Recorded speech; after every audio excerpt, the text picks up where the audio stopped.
चुनाव आयोग के इस्तीफे के साथ ही दो बीजेपी सांसदों ने भी दे दिया इस्तीफा। सुप्रीम कोर्ट की सुनवाई से पहले सब भाग खड़े हुए।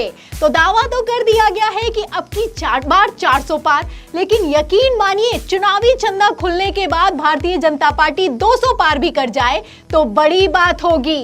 ऐसे हालातों में मोदी का परिवार बिखर रहा है। एक एक करके लगातार धड़ाधड़ सांसद इस्तीफा दे रहे हैं। हालत तो इतनी खराब हो चुकी है कि दो पार्षदों तक ने 24 घंटे के अंदर ही इस्तीफा दे दिया है। तो चर्चा तो सिर्फ अरुण गोयल के इस्तीफे की हो रही है, लेकिन असल में भारतीय जनता पार्टी की हालत कितनी खराब है मैं आपको दिखाती हूँ। खबर आप देखिए न्यूज तक की। देखिए इसमें लिखा हुआ है कि हिसार से सांसद ब्रजेंद्र सिंह बीजेपी की प्राथमिक सदस्यता से इस्तीफा देने के तुरंत बाद कांग्रेस अध्यक्ष मल्लिकार्जुन खड़गे के आवास पर पहुंचे। सामने आया वीडियो, तो आप वीडियो देख सकते हैं कि 24 घंटे के अंदर ही बड़ा इस्तीफा हो चुका है। ये बीजेपी के सांसद हैं, हिसार से सांसद हैं। एक तरफ इस्तीफा दिया है, दूसरी तरफ मल्लिकार्जुन खड़गे के घर पर पहुंचे हैं और आप देख सकते हैं कि कांग्रेस की सदस्यता ग्रहण कर ली है। हरियाणा, जहां पर पहले ही बीजेपी की हालत खराब है, एनडीए के गठबंधन में खींचतान मची हुई है, अब वहां पर बीजेपी सांसद ने ही इस्तीफा दे दिया है। आपको बता दें कि मुख्यमंत्री और उप मुख्यमंत्री के बीच इतनी तकरार है कि एनडीए गठबंधन टूटने की कगार पर है। खबर भी दिखा देती हूँ। खबर आप देखिए टीवी 9 भारतवर्ष की। देखिए इसमें लिखा है कि हरियाणा में बीजेपी जेजेपी आमने सामने, लोकसभा चुनाव से पहले टूट जाएगा गठबंधन। तो डिप्टी सीएम दुष्यंत चौटाला और उसी के साथ मुख्यमंत्री मनोहर लाल खट्टर में आपसी जबरदस्त टकरार चल रही है और इसी टकरार के बीच बीजेपी सांसद ने इस्तीफा दे दिया है। एक तरफ इस्तीफा दे दिया है, वहीं दूसरी तरफ गठबंधन टूटने वाला है। तो ये तो हुई हरियाणा की बात। अब जो मैं इस्तीफा आपको दिखाने जा रही हूं, ये तो अपने आप में बेहद चौंकाने वाला है, क्योंकि मैं आपको बता दूं कि 2 दिन पहले बीजेपी की ये वो सांसद हैं जिन्होंने अपने ट्विटर बायो के आगे लिखा मोदी का परिवार, और 24 घंटे के अंदर ही ये दूसरा इस्तीफा निकलकर सामने आया तो सबकी आंखें फटी की फटी रह गई हैं। आप देख सकते हैं एक तरफ लिखा हुआ है, ये कुनार हेम्ब्रेम है जो कि बीजेपी के सांसद हैं बंगाल के झारग्राम से। इन्होंने लिखा है कि मोदी का परिवार। जहां एक तरफ मोदी का परिवार लिखा है, वहीं दूसरी तरफ इस्तीफा दे दिया गया है। अब इस्तीफा दे दिया गया है, जैसे ये इस्तीफा निकलकर सामने आया बंगाल में बवाल मच गया है। टीएमसी ने तो साफ कह दिया है कि बीजेपी सांसद ने अपनी हार को भांप लिया है। भारतीय जनता पार्टी का इस बार सफाया होने वाला है, इसलिए मोदी का परिवार लिखने वाले सांसद तक ने इस्तीफा थमा दिया है। तो आप देख सकते हैं कि बीजेपी के सांसद किस तरीके से भारतीय जनता पार्टी को छोड़कर जा रहे हैं।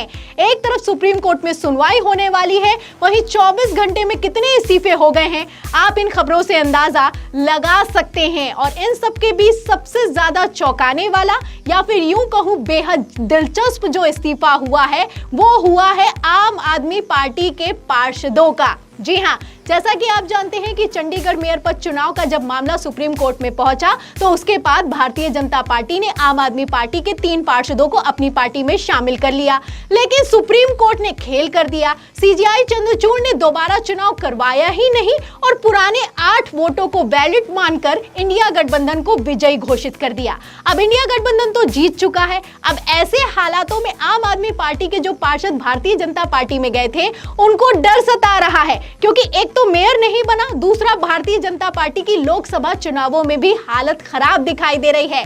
तो 21 दिन पहले गए पार्षद अब अपनी घर वापसी कर रहे हैं। जी हाँ, आप वीडियो में देख सकते हैं कि कैसे 21 दिन पहले भारतीय जनता पार्टी का पटका डाला था और एक बार फिर से अब घर वापसी कर ली है। आज मैं अपनी पार्टी आम आदमी पार्टी में घर वापसी कर रही हूँ। देखो, जब हम घर में रहते हैं तब भी लड़ाई झगड़े होते रहते हैं, किसी से मनमुटाव हो जाते हैं। ऐसी कुछ बातें यहाँ पे भी हुई, लेकिन आज वो सब मनमुटाव भुला के आज हम फिर से घर वापसी कर रहे हैं। धन्यवाद। नमस्कार जी, मेरा नाम पूनम है और मैं वार्ड नंबर 16 से पार्षद हूँ, सेक्टर 25 से। जैसे कि आप देख रहे हो कि मैंने अपने घर वापसी कर ली है। मुझे कोई मनमुटाव नहीं था इस चीज़ का। मैं अपने घर में खुश हूँ यहाँ पर और मैं यहाँ पर वापस आ गई। तो आप देख सकते हैं कि दोनों महिला पार्षद अब घर वापसी कर चुकी हैं और कहना है कि घर होता है तो झगड़ा होता है, मनमुटाव होता है, लेकिन अब हम अपने घर वापस आ चुके हैं।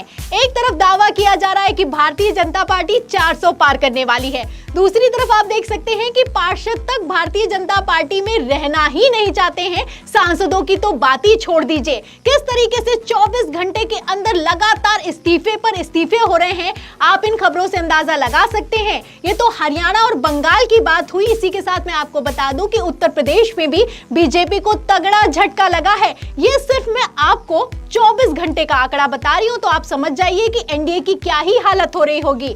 अगर उत्तर प्रदेश की बात की जाए तो कल ही के दिन, जिस दिन चुनाव आयुक्त अरुण गोयल ने इस्तीफा दिया है, उसी दिन बसपा, आरएलडी और भाजपा के कई बड़े नेता हजारों कार्यकर्ताओं की संख्या के साथ सपा में शामिल हो गए। इस्तीफा निकलकर सामने आया, खबरें निकलकर सामने आई, वीडियो भी निकलकर सामने आया। खबर भी आपको दिखा देती हूँ। खबर आप देखिए, इसमें लिखा हुआ है कि सपा में शामिल हुए कई बड़े नेता। खबर के मुताबिक सपा दफ्तर में आज हजारों की संख्या में अलग अलग दलों के नेता सपा की साइकिल पर सवार हो गए। भारतीय जनता पार्टी की डॉक्टर सीता राजपूत ने भी बीजेपी को छोड़कर सपा का दामन थाम लिया है। इनके अलावा राष्ट्रीय लोकदल के राष्ट्रीय उपाध्यक्ष लतेश विदुड़ी भी जयंत चौधरी को छोड़कर अखिलेश यादव के साथ आ गए हैं। परवेज आलम और बसपा छोड़कर आए इलीज अंसारी भी सपा में शामिल हो गए हैं। तो आप देख सकते हैं कि एक तरफ इस्तीफा होता है, वहीं दूसरी तरफ ये बड़े बड़े नेता इंडिया गठबंधन में शामिल हो रहे हैं। सांसद भी शामिल हो रहा है, कार्यकर्ता और पार्षद।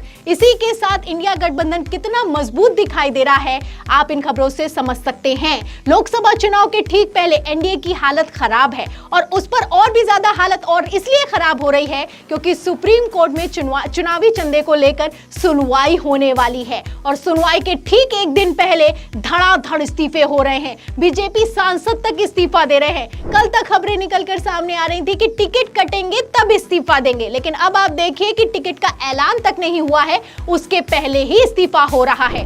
तो जाहिर सी बात है, आप समझ सकते हैं कि किस बात का डर सता रहा होगा।